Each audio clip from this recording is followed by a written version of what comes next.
Para los que se concentran en el futuro, solo el tiempo dirá quién ganará las elecciones, Clinton o Trump.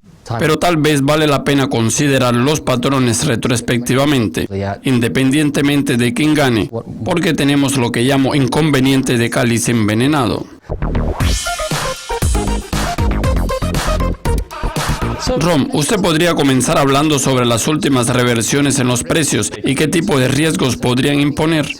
Volviendo a la primera semana de septiembre, tuvimos una corrección pequeña pero fuerte después de un mínimo de un periodo de 2 meses de volatilidad. Lo más importante fue el momento de esa corrección debido al mismo paso que existen estaciones del año, estaciones de entorno de inversión. De septiembre a octubre, los efectos estacionales son negativos y el periodo tiende a ser precario para el mercado de acciones. Por lo tanto, necesitamos vigilar eso de cerca en este momento. En términos de precios, lo más importante es que hasta la fecha rompimos por debajo del anterior máximo histórico registrado en la primavera de este año.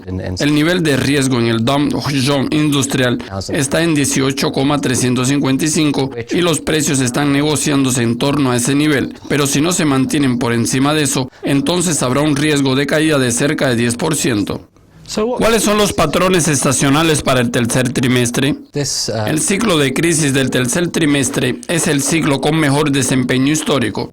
Eso no sucede todos los años, pero el contexto de otra extensión del mercado también es importante. Además, podemos decir que el riesgo más grande que hemos visto en los últimos años fueron en 2015, cuando tuvimos una corrección de cerca de 13% en el mercado de acciones de Estados Unidos tras la explosión de la burbuja china en 2012, cuando hubo una caída de 17%, y en 2008 durante la crisis financiera global, cuando parte de la caída de 34% ocurrió entre septiembre y octubre. En ese sentido, la historia tal vez no se repita de la misma forma. Pero yo podría decir que probablemente habrá una rima en términos de precios y periodos de tiempo.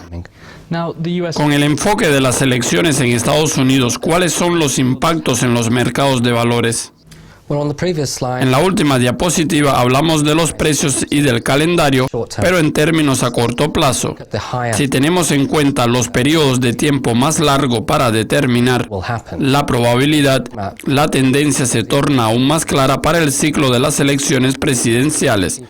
La mayoría de la gente considera positivo el primer año después de las elecciones como una luna de miel, cuando todos son más optimistas y la confianza y las acciones de mercado tienden a mejorar.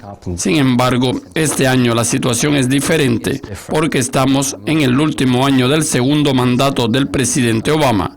Además, podemos decir que muchos otros presidentes también cumplieron 2 mandatos, pero la excepción es que el último año del segundo mandato de un presidente tiende a ser negativo para el desempeño del mercado de acciones. Para los que están concentrados en el futuro, si Clinton o Trump ganan las elecciones, solo el tiempo lo dirá, pero es posible que valga la pena considerar los patrones retrospectivamente, independientemente de quién gane, porque tenemos lo que yo llamo inconvenientes de la copa envenenada.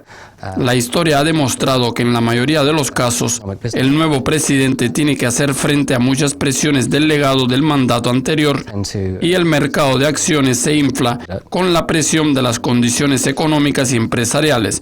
El promedio de caída para ese periodo es de 13%. Ron, muchas gracias por su participación. Gracias por invitarme. Con esto concluye nuestra entrevista, pero no dejen de compartir sus comentarios sobre el asunto con nosotros. Hasta luego.